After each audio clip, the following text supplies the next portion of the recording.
Disebabkan ramai yang nak tanya pakcik apa barang dalam ni, ini pakcik panggil sebagai Modeler Made Essential Set. Dia dalam satu kotak yang besar macam ni. Lepas tu dalam dia ada macam ni lah yang tertera dalam gambar, tapi pakcik nak tunjukkan juga ya. Barang-barang dia memang berbaloi, pakcik bagi tahu. Satu yang besar gabak ni. Yang ini. Dalam ni kita letaklah juga yang ni. Dia siap dengan tutup ya. Pakcik tunjuk. Tutup dia sama, sebab tu tak ada masalah kalau tutup dia ada 3 ni. Maksudnya macam ni tutupnya. Macam ni besar. Okey, itu satu. Lepas tu dapat juga yang dua macam ni. Dua macam ni. Pakcik buka lah ya. Nanti orang kata tak tunjuk pula kan. So kita bagi tunjuk supaya puas hati. Dua macam ni. So yang ini dua. Ini 2 tau. Masuk dengan besar ni. Besar macam ni Lepas tu okey, kita letak dalam ni lah ya. Macam ni. Letak. So dah 3 dah kan. Tutup dia macam ni warna dia. Pakcik bagi tahu warna dia. Tutup dia sama, jadi besar satu panjang, dua yang sedang. Okey, so kita letak dekat sini, tutup balik. Pakcik tak nak dia lebam.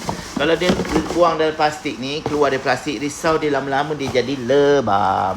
Okey, kemudian kakak-kakak, sayang-sayang, semua abang-abang akan dapat ni sebiji. Ni. Oval panggil. Dia ada tempat ni untuk bijirin-bijirin, nampak? Transparent kan? Kita boleh nampak kat dalam tu apa isi. Okey. Dah, settle yang ini, letak dekat sini. Okey. Lepas tu kakak abang, acik-acik, pakcik-pakcik, atuk-atuk, nenek-nenek dapat ni.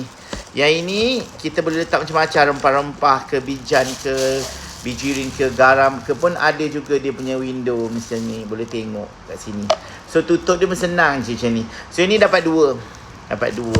Okey. So kita letak dekat situ. Jangan buka. Kalau buka nanti lebam. Pakcik risau. Pakcik tak suka kalau pakcik sendiri barang-barang bercala. Pakcik tak suka. Kita beli nak baru. Beli bukannya sikit-sikit, bukannya murah-murah.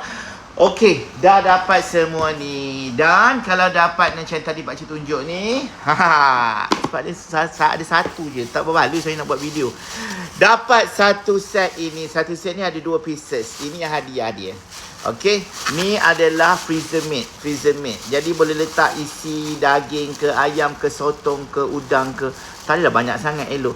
Yang ni freezer made memang letak kat berbeku. Yang tadi tu bukan letak berbeku ya kakak, itu untuk letak kat luar. Okey, so semua ini pakcik let go dengan harga kasih sayang. Alright, pergi ke depan tu kakak, rumah hijau macam baju pakcik. Okey, dengan sama macam ni pakcik. Sekarang tahu, pergi tengok.